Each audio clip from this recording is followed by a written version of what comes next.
about during the week and put a plan in place. Let's make sure we stick to the plan, because that's the one thing that we can all rely on. And an anticlimactic end to UFC 329 in Las Vegas, where Max Holloway has beaten Conor McGregor by TKO in just over a minute after 37-year-old McGregor blew his knee out attempting a jumping kick. I'm Nathan Lim. That's News Talk ZB News and Sport. Sanderson Vitamins from selected independent health stores nationwide. It's 4:05. Andrew Dickens is next. Sport with Flooring First Taupo for all your flooring needs. Weather with Penny and Sasha, New Zealand Sotheby's International Realty, Taupo's award-winning team. Rain forecast for Lake Taupo, variable 5 knots, low waves, fine. Back on land, net service forecast for Taupo for the rest of the day, fine. Sunny light winds, overnight low -2. Tomorrow, Monday, mostly cloudy with a chance of a shower for morning. Light winds, the northeasterlies developing later in the day, a high 11 degrees, overnight low 5. And on to Tuesday, occasional rain clearing in the afternoon and partly cloudy.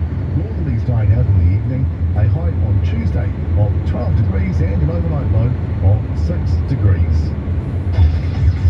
It's like running with your mates.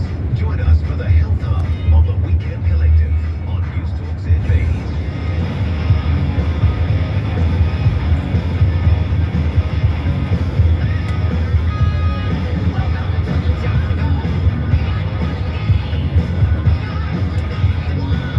Good afternoon to you. I'm Andrew Dickens in for Tim Beveridge, who is currently skiing of Parnout. We're here for just this weekend. He's back next weekend. And there, my producer, Isaiah, has chosen to play some Guns N' Roses, because I presume he thinks that's gym music, because, of course, we're about to get into the Health Hub.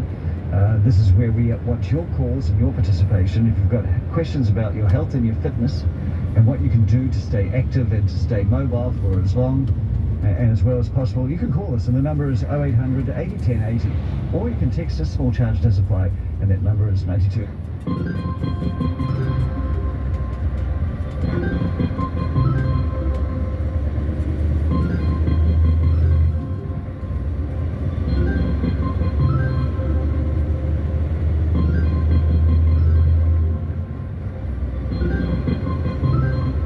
Things moving, and we should be doing more exercise, and more people are getting into exercise in their later years than they did in their younger years. So, how to do it?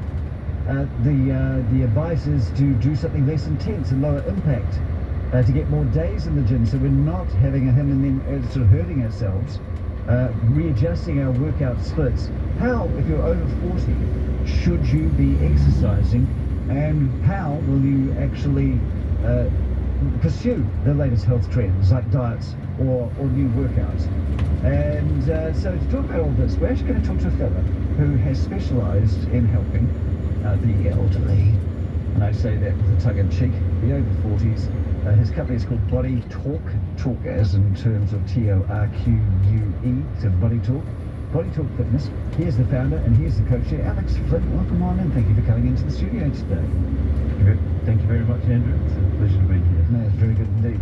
Okay. So you have specialised in the over 40s.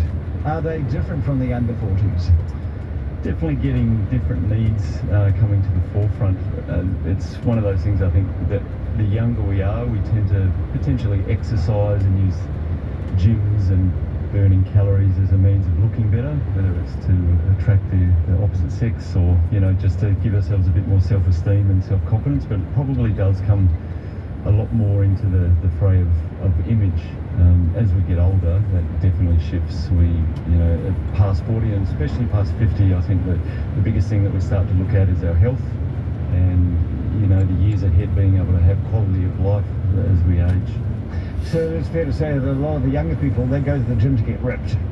They actually measure their progress by the definition that they might see in their arms in front of the mirror. Look at that, look at that, and all that sort of thing. Whereas you would be of the philosophy is when you're over 40, you want to live a long and healthy and happy life and be injury-free.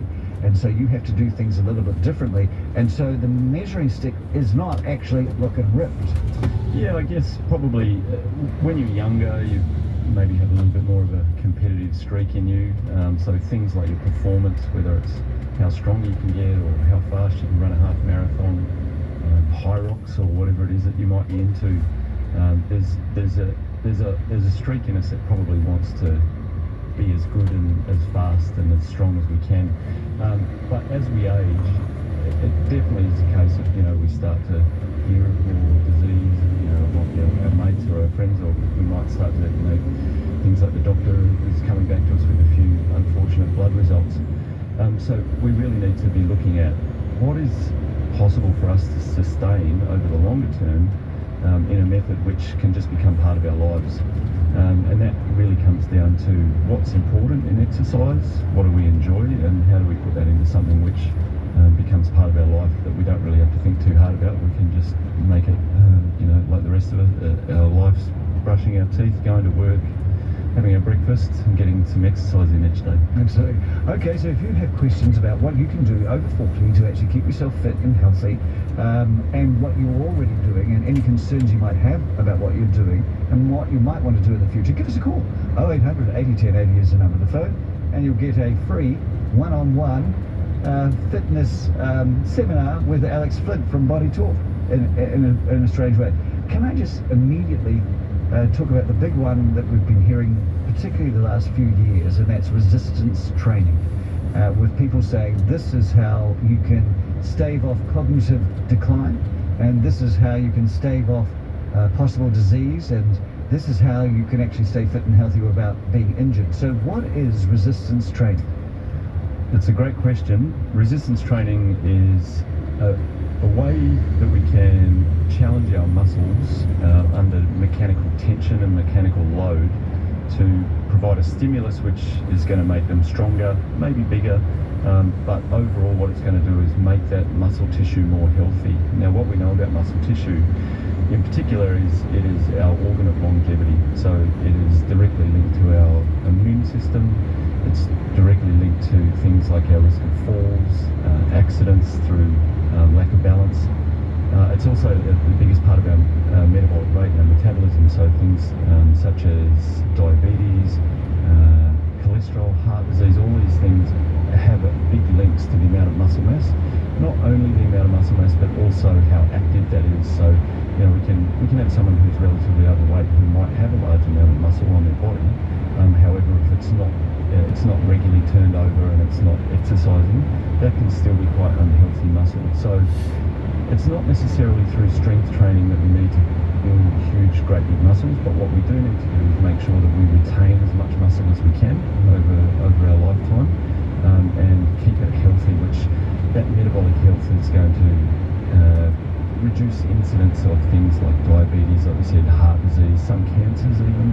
And the biggest one is being able to stay mobile and actually get around and be independent, which is it's a difficult thing for a lot of us to, I guess, conceptualise until it's taken away from you. So, we can blissfully go through our 40s, our 50s, into our 60s, and not really understand what it's like not to be able to get up off a chair, to be able to look after yourself, to be able to open a door, to be able to carry your own groceries. And daily now I'm seeing people at my gym that are in that situation, and some strength training is something which is so empowering and gives them back quality of their life and their independence. There's a lot of people who start to feel the effects of aging.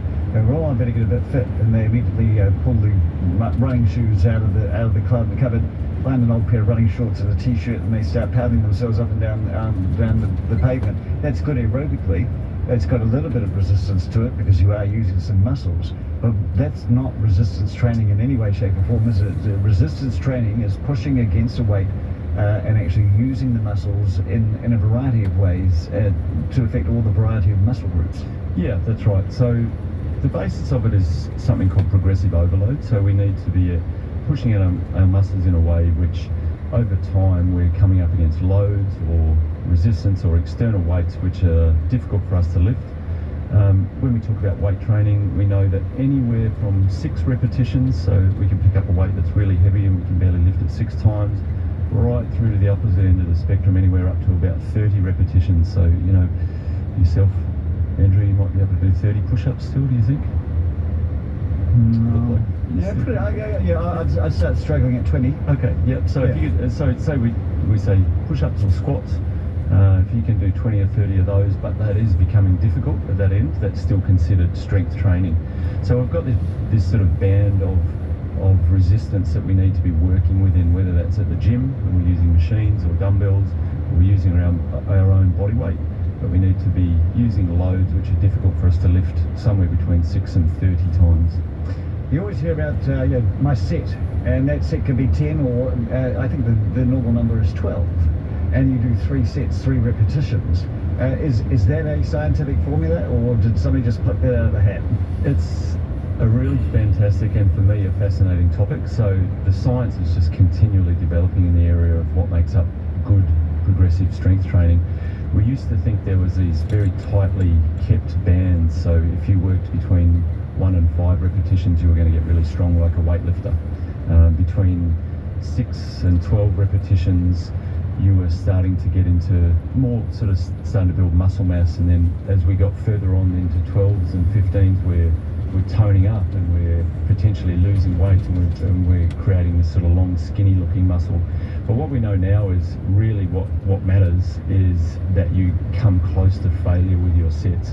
Now just on that, it is really important if you're starting out, you're listening to this and you're just starting out, pushing yourself really hard with weights is not what you need to do. You just need to understand that getting some strength training in your week is a fantastic thing, and just starting with very light weights is fantastic. But as our body gets stronger and we get more resilient to it, we just need to be choosing weights which are heavy. So do we need to do 12 reps?